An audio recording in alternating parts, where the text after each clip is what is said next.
जब कुंभकर्ण 6 महीने सोता था तो उसकी पत्नी क्या करती थी। एक बार की बात है, भगवान श्री कृष्ण और देवी सत्यभामा अपने महल में विश्राम भवन में आराम कर रहे थे और रामायण के कुछ प्रमुख पात्रों के बारे में बातचीत कर रहे थे। बातचीत करते करते देवी सत्यभामा के मन में एक प्रश्न आया और देवी सत्यभामा कहती हैं, हे स्वामी, मेरे मन में एक प्रश्न है, आपकी आज्ञा हो तो आपसे मैं प्रश्न पूछना चाहती हूं। तो भगवान श्री कृष्ण कहते हैं, हे देवी सत्यभामा, तुम निसंकोच होकर पूछो, मैं तुम्हारे हर प्रश्न के रहस्य बताने के लिए तैयार हूं। तो देवी सत्यभामा कहती हैं कि हे दया के सागर, कुंभकर्ण के 6 महीने के सोने के बाद उसकी पत्नी का क्या होता था। तो भगवान श्री कृष्ण बोले, हे देवी सत्यभामा, तुम्हारे इस प्रश्न से समस्त नारी जाति का कल्याण होगा, क्योंकि एक नारी की बात नारी ही समझ सकती है। भगवान श्री कृष्ण कहते हैं, हे देवी सत्यभामा, मैं तुमको एक कथा सुनाता हूं। उस कथा से तुम्हें यह पता चल जाएगा कि कुंभकर्ण के सोने के बाद उसकी पत्नी क्या करती थी। हे देवी, इस कथा को जो भी स्त्री सुनती है वह सदा सुहागन रहती है और हर पुरुष के जीवन में पत्नी का वियोग नहीं होता है। तो देवी सत्यभामा कहती है, हे स्वामी, मैं इस कथा को ध्यान से सुनूंगी, कृपया आप इस कथा को सुनाना प्रारंभ कीजिए। तो भगवान श्री कृष्ण कथा को सुनाते हुए कहते हैं कि रामायण का एक प्रमुख पात्र था कुंभकर्ण, जो कि लंकापति रावण का छोटा भाई था।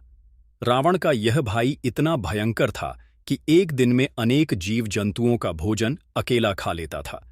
इसके बाद भी कुंभकर्ण के पेट में चूहा नहीं, हाथी दौड़ते थे। भूख शांत ना होने पर कुंभकर्ण अपनी प्रजा को ही खा जाता था।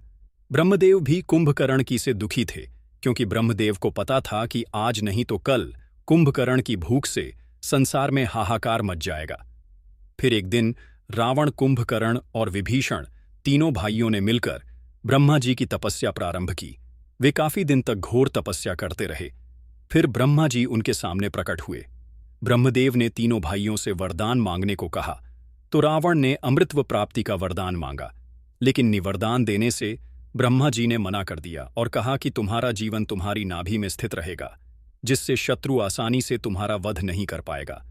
वही जब बारी विभीषण की आई तो उन्होंने संपूर्ण जीवन में विष्णु भक्ति मांगी।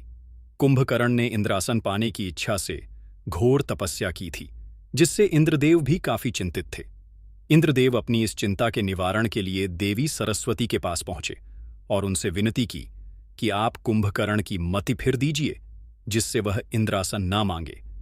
इंद्रदेव की था सुनकर देवी सरस्वती कुंभकर्ण की जिह्वा पर बैठ गई, और जब ब्रह्मदेव ने कुंभकर्ण से वर मांगने को कहा तब कुंभकर्ण ने इंद्रासन की जगह निंद्राण मांग लिया। इतना कहते ही ब्रह्मदेव ने तथास्तु कह दिया, लेकिन रावण और विभीषण ने विनती की कि ब से और कहा कि यदि यह आजीवन सोता रहेगा तो संसार का सुख कब देखेगा। यह सुनकर ब्रह्मदेव ने 6 माह के बाद एक दिन कुंभकर्ण को जागने का दे दिया और अगले दिन से 6 महीने तक सोने को कह दिया। सोते रहने के वरदान के साथ साथ ब्रह्मदेव ने यह चेतावनी भी दे दी कि यदि कोई समय से पूर्व कुंभकर्ण को जगाए तो वह दिन कुंभकर्ण का अंतिम दिन होगा। इतना कहकर अंतर्ध्यान हो गए। ब्रह्मा जी के वरदान के अनुसार कुंभकर्ण 6 महीने सोता था, फिर एक दिन जागता था और फिर 6 महीने सो जाता था। इस वरदान के बाद कुंभकर्ण सो गया तो 6 महीने बाद उठा तो पूरी लंका में हाहाकार मच गया, क्योंकि उसका शरीर एक विशाल पर्वत की तरह था। उठते ही उसे भूख लगी। सबसे पहले उसने लंका में खाना ढूंढना शुरू किया। उसने लंका की बाटिका से फल तोड़कर खा लिए। सभी फल खा लेने के बाद भी उसका पेट नहीं भरा, तो उसने लंका से बाहर जाकर लोगों को खाना शुरू किया। कुंभकर्ण का शरीर बहुत बड़ा था। वह आदमियों को अपनी एक उंगली से उठा लेता था और उठाकर अपने मुंह में चबा लेता था। फिर रावण ने मंदोदरी से विवाह किया, तो उसके बाद रावण ने बलि से अपने भाई कुंभकर्ण के लिए उनकी कन्या वज्रवाला का हाथ मांगा। वज्रवाला बलि की पुत्री थी और बलि विरेचन का बेटा था। बाण अवतार में जब भगवान विष्णु ने बलि से 3 पग धरती मांगी थी तो उस समय वज्रबाला वहां थी, और इन सबको देखने के बाद वज्रबाला एक शक्तिशाली कन्या बन गई थी। उसे हथियार बनाने की अच्छी समझ थी। रावण के बोलने में कुंभकर्ण और बजवा का विवाह हो गया और वज्रवाला कुंभकर्ण के साथ लंका आ गई और लंका में बड़े बड़े अस्त्र शस्त्र बना रही थी। कुछ समय के बाद वज्रबाला और कुंभकर्ण के 2 बेटे हुए, जिनमें एक का नाम कुंभ और दूसरे का नाम निकुंभ था। इसके अलावा कुंभकर्ण ने 2 और विवाह किए थे और यह दोनों विवाह उसने अपनी मर्जी से किए थे। कुंभकर्ण की दूसरी पत्नी का नाम कर्कटी था और कर्कटी एक राक्षस पुत्री थी जो सह्याद्री की राजकुमारी थी, जिस पर कुंभकर्ण मोहित हो गया था और बाद में कुंभकर्ण ने कर्कटी से विवाह कर लिया था। कर्कटी से कुंभकर्ण के पुत्र भीमासुर का जन्म हुआ, जो कि एक क्रूर राक्षस था। कर्कटी कुंभकर्ण के साथ लंका में नहीं रहती थी, वह पर्वत में रहती थी और अंत तक वहीं रही। और कुंभकर्ण का तीसरा विवाह कुतुबपुर के महोदर नामक राजा की बेटी तड़पमाला से हुआ था, जो बाद में लंका में ही रह रही थी। कुंभकर्ण की पहली पत्नी बज्रवार ने की शस्त्र बनाने वाली सेना का सेनानायक बना दिया, क्योंकि उसे शस्त्रों के बारे में बहुत ज्ञान था, इसलिए वह अपनी सेना के साथ शस्त्र बना रही थी। और कुंभकर्ण की तीसरी पत्नी तड़पमाला उसके लिए 6 महीने तक भोजन का प्रबंध करती थी, ताकि जब कुंभकर्ण उठे तो उस भोजन को खाकर उसकी भूख मिट जाए।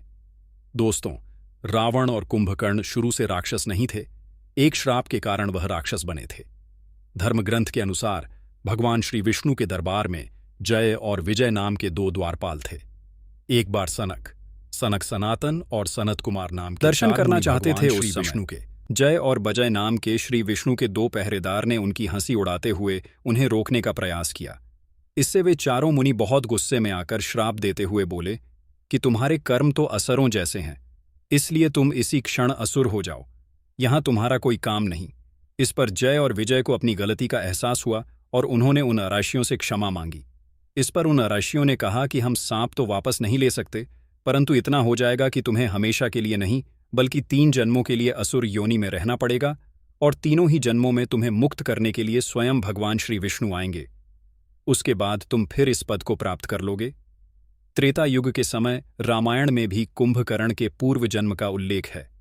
असल में एक आर्षि के सांप के कारण ही कुंभकर्ण जंगल में भटक रहा था। इस समय वहां पर भगवान विष्णु बोले कि तुम मुझे मत ढूंढो, जब समय आएगा तो मैं तुम्हारे पास आ जाऊंगा। इसके बाद जब विष्णु ने श्री राम का ताल लिया और अयोध्या नगरी को धन्य किया, तो उण के बारे में बताया जाता है कि वह दूरदर्शी था और उसे पहले से ही पता था कि श्री राम कब लंका में आकर मेरा उद्धार करेंगे, परंतु अपने उद्धार से पहले उसने अपने भाई होने का धर्म भी निभाया। असल में जब श्री राम ने माता सीता के लिए लंका पर चढ़ाई की और लंका की सेना से युद्ध करने जा रहे थे, तो यह देखकर रावण ने अपने भाई कुंभकर्ण को जगाया। बहुत मुश्किल से कुंभकर्ण के जाने के बाद रावण ने पूरी बात कुंभकर्ण को बताई थी। तो कुंभकर्ण ने रावण को समझाते हुए कहा था कि भ्राता, आपके पास 5 कन्याओं में पूजित संसार की सुंदर कन्या मंदोदरी है, जो कि आपकी धर्मपत्नी है और मेरी माता समान भावी हैं। इसके बाद भी आप जंगल में भटकते हुए एक स्त्री का हरण करके अपने राज्य में ले आए और उसे भी अपनी पत्नी बनाना चाहते हो। अभी भी वक्त है, आप प्रभु श्री राम से माफी मांग लीजिए, उनकी शरण में चले जाइए, वो मर्यादा पुरुषोत्तम है, तुम्हें क्षमा कर देंगे।